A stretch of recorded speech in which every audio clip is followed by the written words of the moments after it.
Take 5. 5 questions to authors and artists. With a common question, we get a personal perspective on what shapes their views.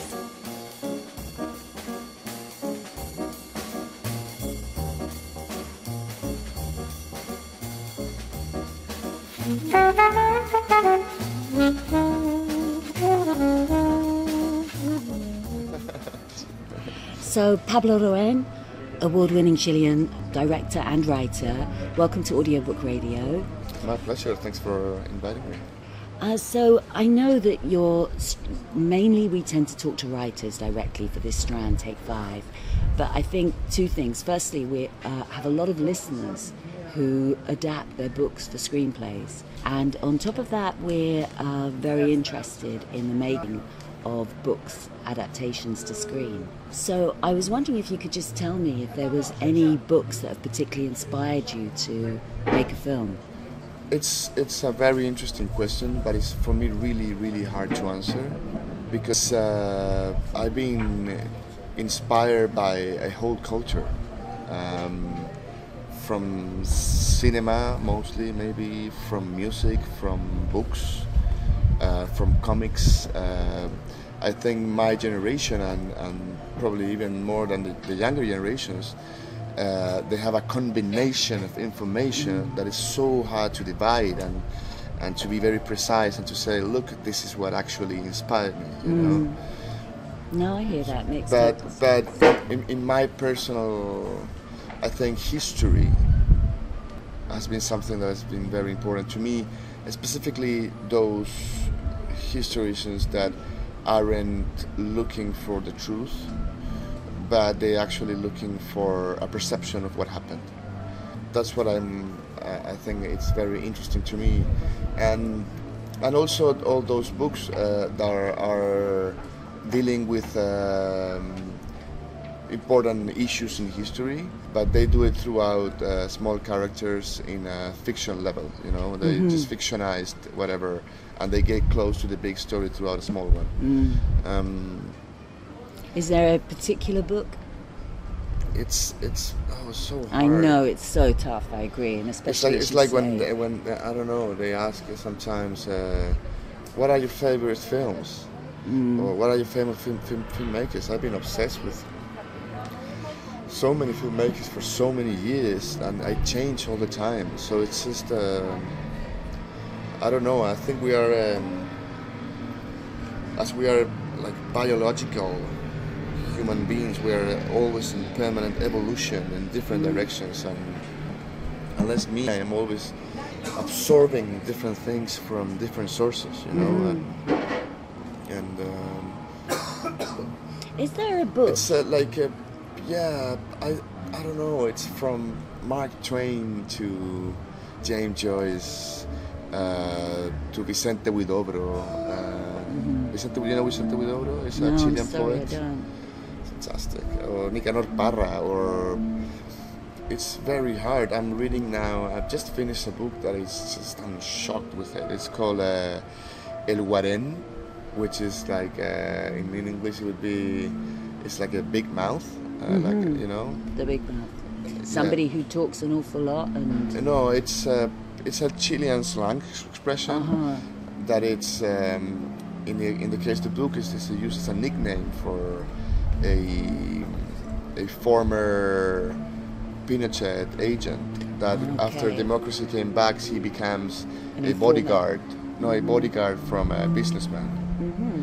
And it's really short, and it's so beautiful and shocking, and I don't know, it's just all the time and just moving. I just finished 2666 from Roberto Bolaño, and it's unbelievable how somebody could imagine something like that, you know. It looks like a whole world. I'm just it's just you grab different things from different sources, you know. Of course. I was in Venice the other day, and there was a book and they sold in the street, you know, this like there's a second hand or third hand, whatever, really old used books. And I bought it, you know, and because I just liked the cover, I didn't know who was the writer. And I read the first chapter, and it was in English. It was only 20 pages, and I left the book in the vaporetto, you know, in the boat. But that chapter, and it captured my imagination for days, you know. And I don't remember the name of the book, or I don't remember who was the writer, but I just remember that it's this. It's the story about this woman that is looking for dead babies at hospitals that people just give them away, you know, and like orphans, you know. And so this woman would go and try to find them a decent place to bury them, you know. Can you believe that? And I fucking lost the book, you know. It's horrible. Annoying. You should see Still Life. Huh? You should see Pasolino's Still Life. It's a little bit about, just a tiny bit about the, you know, importance and dignity of burial and funerals and the dignity Which one? of man. Pasolini, Still Life. It's in Orizzonti, or maybe Di Critica. Pier Paolo Pasolini. No. I don't even think he's related. He's actually London-based. There's He's another a director. Pasolini. There's another Pasolini making movies. Very Oof, much so. That'd be so tough for him. Yeah, I don't know. He might be related. It's on later on, actually. 3:15. You've missed it, but. No, I can't watch other movies. Uberto Pasolini. I think he was the producer of The Full Monty. I know he's based in England. I think London. Anyway. It's very much about dignity and about, you know, death, not with babies, but with people. So is there a book you wish you'd read? I mean, you wish you'd written? Like, have you read a book that you kind of thought there was so much, whether it was stylistically or whether of yourself in as much as a personal experience? It's not in my... I understand the question. It's not in my... I never wish to direct a movie that I've loved or to write a book that I've loved written. Okay. I just I'm not like that. I have envy a lot, but in another level. Oh, yeah. not in that kind of things.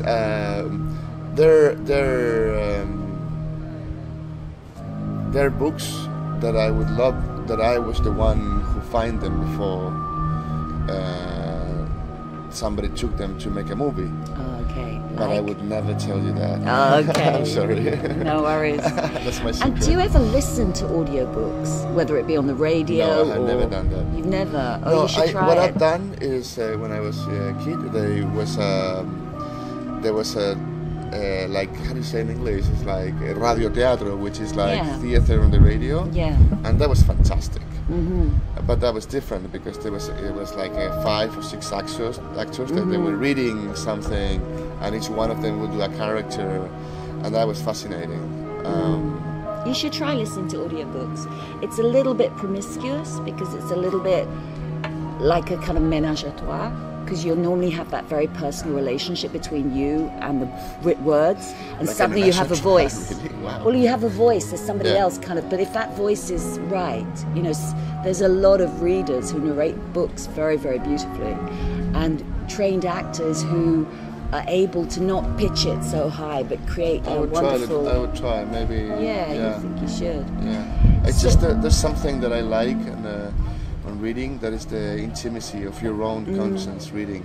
And that's interesting. But you know, sometimes when you've spent a day on a computer or you've been watching movies, you know, your mind's still chattering, but your eyes are sore. So it's a good way of just kind of... I'll try it.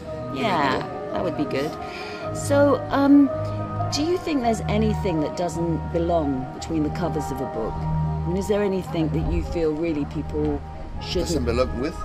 Between the covers of a book, something that shouldn't be in a book? In the content of a book, you mean? No. And No, there's no limit. Come on. I agree. And do you think before the days of print and cinema and technology, would you have been a storyteller? Would you be like right now going out on the beach, getting people to listen to a story? I don't know. I could be a mechanic. I love mechanics. Or maybe a painter. Yeah. You don't feel compelled to tell stories to people Throughout a painting more than verbally. I would never be an actor, and I have no talent for music. I wish I had. Don't we all? I'm a musician, I'm a frustrated musician. But yeah, I think I would try to paint. I guess, yeah. Okay, not a storyteller. Okay, Sorry? that's interesting. Yeah. Okay, that's our lot. But sorry, before I go, just one final thing.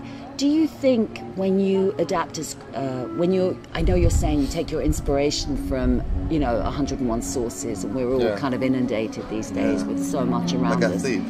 But if you did find a book, do you feel the input of the author would be important if you had the opportunity, or is it more you just inspired by the author and you just want to take the book? No, you get everything. I try to talk to as much as people as possible. So if you My last found thing a was book, based on a theater play that then a screenwriter adapts from there, and I talked to every single person I found. Of course.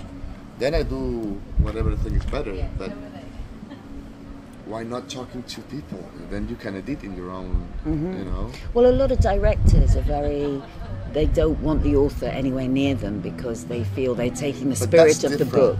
That's different. Maybe you want to control. If you think that that the presence of anyone is just putting your control in danger, then maybe it's possible to get away from it. But unless if that's not happening, I don't see any reason why would you just try to get away. Pablo Larraín, thank you very much. That's really appreciated.